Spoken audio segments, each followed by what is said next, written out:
السلام علیکم ورحمت الله وبرکاته. دوستانو په دغه ویډیو کې به تاسو ته دروښیم چې تاسو څنګه کولی شئ په فیسبوک کې د خپلو عکسو لایکونه زیات کړئ. خو دوستانو دې لپاره به له تاسو سره دوې دانې ایډیانې ضروري وي. اول له تاسو سره به اوریجنل آی ډي وي، دویم تاسو به پیک آی ډي جوړه کړئ. نو بیا د هغه پیک آی ډي په ذریعه سره به موږ وکولی شو چې په خپل اوریجنل آی ډي کې په عکسو باندې لایکونه زیات کړو. نو بیا به نه د موږ اصلي آی ډي ته نقصان رسیږي، نه به د موږ اوریجنل آی ډي خرابیږي. که خرابېدله نو هغه پیک آی ډي به خرابیږي، پیک آی ډي خو بله هم جوړیږي. نو دوستانو که چیرې تاسو هم غواړئ چې په فیسبوک کې په خپل عکسو باندې لایکونه زیات کړئ، نو دغه ویډیو تر اخره پورې وګورئ او ویډیو له خپل دوستانو سره خامخا شیر کړئ تر څو هغه هم له دې طریقې چې فایده واخلي.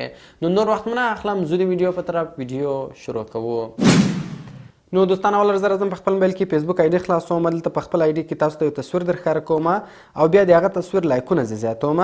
نو ګوره زه راځم دا ریفریشه کوم، دا ما ریفریشه کوي. نو دغه تصویر ګوره تاسو کتلی شئ دوستانو، دا ما 4-50 منټه مخته اپلوډ کړی ده او په دې باندې 8 لایکه دي. نو راځو اوس د دغه تصویر لایکونه زیاتو. نو دې لپاره به سمپل اول تاسو په خپل موبایل کې یو اپلیکیشن انسټال کړئ. د دغه اپلیکیشن ډاونلوډ طریقه زه تاسو ته د دغه ویډیو په اخر کې درښیم چې دغه اپلیکیشن به تاسو په خپل موبایل کې څنګه ډاونلوډوئ. نو کله چې بیا تاسو دغه اپلیکیشن انسټال کړئ نو سمپل به تاسو دغه اپلیکیشن خلاص کړئ. دوستانو په دغه اپلیکیشن کې به تاسو پیک آی ډي خلاصوئ. دې اپلیکیشن ته به تاسو اوریجنل آی ډي نه ورکوئ. اوریجنل آی ډي کې مو ورکړه بیا مې اوریجنل آی ډي ته تاوان رسیږي، نقصان رسیږي، هغه بندیږي. نو دلته تاسو بله پیک آی ډي جوړه کړئ، په ایمیل یې جوړه کړئ یا په نمبر باندې جوړه کړئ. خو پیک آی ډي جوړه کړئ، هغه پیک آی ډي تاسو دغه اپلیکیشن ته ورکړئ. صحیح ده؟ نو ګوره کله چې تاسو دغه اپلیکیشن خلاص کړئ نو دغه شکل دغه رقم راځي. په دې کې اول اپشن د اف بي لایکر، په دغه اف بي لایکر باندې به تاسو کلیک وکړئ. کله چې تاسو په اف بي لایکر باندې کلیک وکړئ دلته به اوس تاسو هغه پیک آی ډي ورکړئ. دوستانو اوس هم درته وایم اوریجنل آی ډي چې ورکړئ هغه هم کار کوي، خو هغه بیا ستاسو آی ډي ته نقصان در رسوي. نو دلته تاسو پیک آی ډي ورکړئ. نو زه راځم دلته د پیک آی ډي یوزر نیم او پاسورډ ورکوم. نو ګور دوستان تاسو کتلی شئ چې ما د خپل فیسبوک پیک آی ډي یوزر نیم او پاسورډ ورکړئ. نو لاندې لوګین بټن ده، سمپل په دغه لوګین بټن باندې به تاسو کلیک وکړئ. کله چې تاسو په لوګین بټن باندې کلیک وکړئ نو دغه اکاونټ به اوس په دغه اپلیکیشن کې لوګین سي.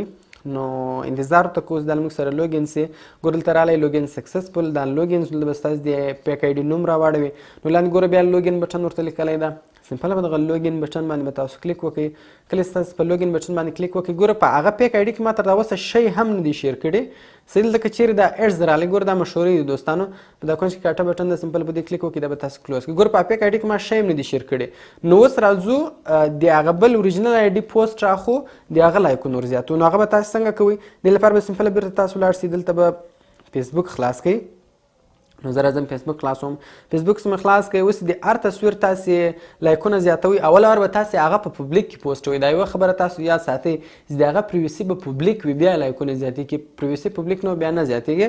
نو کله چې تاسې هغه تصویر راواړئ ګوره د هغه تصویر دا کونج کې 3 ډاټه دي، سمپل په دې باندې به تاسو کلیک وکړئ. په دې سکل هم تاسو کلیک وکړئ. ګوره د دې پریویسي چې ده دا پبلیک ده، دغه به تاسو په پبلیک باندې ودروئ. نو دا 3 ډاټه باندې به تاسو کلیک وکړئ. اخري اپشن د کاپي لینک، په دغه کاپي لینک باندې به تاسو کلیک وکړئ. هغه لینک په تاسو کاپي کړئ، اوس بیرته دغه اپلیکیشن ته راسئ. کله چې تاسو دغه اپلیکیشن ته راسئ په دې کې اخري اپشن د یو آر ایل، په دې باندې به تاسو کلیک وکړئ. په دې یو آر ایل کله تاسو کلیک وکړئ هغه کوم لینک چې تاسو کاپي کړی و دوستانو هغه به دلته پیسټ کړئ دا پوسټ ده او سمپل په سټارټ بټن باندې به تاسو کلیک وکړئ. کله چې دوستانو تاسو په سټارټ بټن باندې کلیک وکړئ نو دغه اپلیکیشن تاسو مه کلوزوئ. تاسو به سمپل انتظار ته وکړئ چې دغه لوډینګ پرس نو هلته به ستاسو د تصویر لایکونه چې دي هغه زیات سي. تقریبا دوستانو دا تاسو هر 4 منټه بعد دغه اپلیکیشن استعمالولی سئ. نو کله چې اوس استعمال کړئ څو لایکونه به زیات سي، بیا به 4 منټه تاسو انتظار ته وکړئ، بیا به دغه طریقه ورسره وکړئ. یعنې په 4 منټه بعد تاسو دغه اپلیکیشن بار استعمالولی سئ. ګوره دلته دا کمپلیټه سو. اوس راځو تاسو دغه تصویر درښکاره کومه. ګوره دلته فلحاله نه 10 سو. راځو دا ځای ور ریفریشه کومه، دا ما ریفریشه کړئ.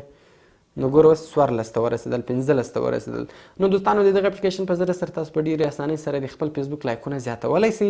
ستاسو اوریجنل آی ډي ته به تاوان نه رسیږي. نو دغه رقم دوستانو اوس راځو تاسو د دغه اپلیکیشن ډاونلوډ طریقه درښیم چې دغه اپلیکیشن به تاسو څنګه په خپل موبایل کې ډاونلوډوئ. دې لپاره به سمپل تاسو په خپل موبایل کې یو براوزر خلاص کړئ، هغه که هر براوزر وي. کله چې تاسو په خپل موبایل کې براوزر خلاص کړئ سرچ ته به راسئ او په سرچ کې به تاسو ولیکئ talim.seo.com/autoliker. دا به تاسو د براوزر په سرچ بار کې ولیکئ او سمپل په گو بټن باندې تاسو کلیک وکړئ. کله چې تاسو په گو بټن باندې کلیک وکړئ نو تاسو به دغه ویب سایټ خلاص شي. دلته به دوستانو تاسو سمپل لاندې راسئ نو لاندې به سمپل دغه ډاونلوډ بټن باندې تاسو کلیک وکړئ او دغه اپلیکیشن به تاسو له دغه ځای څخه ډاونلوډ کړئ. نو دوستانو کوم چیرې ویډیو خوښه سوي ویډیو در سره لایک کړئ، له خپل دوستانو سره خامخا شیر کړئ تر څو هغه هم له دې ترکیب څخه فایده واخلي او د داسې نورو ښایسته ښایسته ویډیوګانو لپاره زموږ چینل سبسکرایب کړئ ځکه موږ هره ورځ دغه رقم ښایسته ښایسته ویډیوګانې په خپل چینل کې اپلوډ کوو. نو ملاوي په نور ښایسته ښایسته ویډیوګانو کې په دعاګانو کې مې یاد ساتئ. د خدای په امان.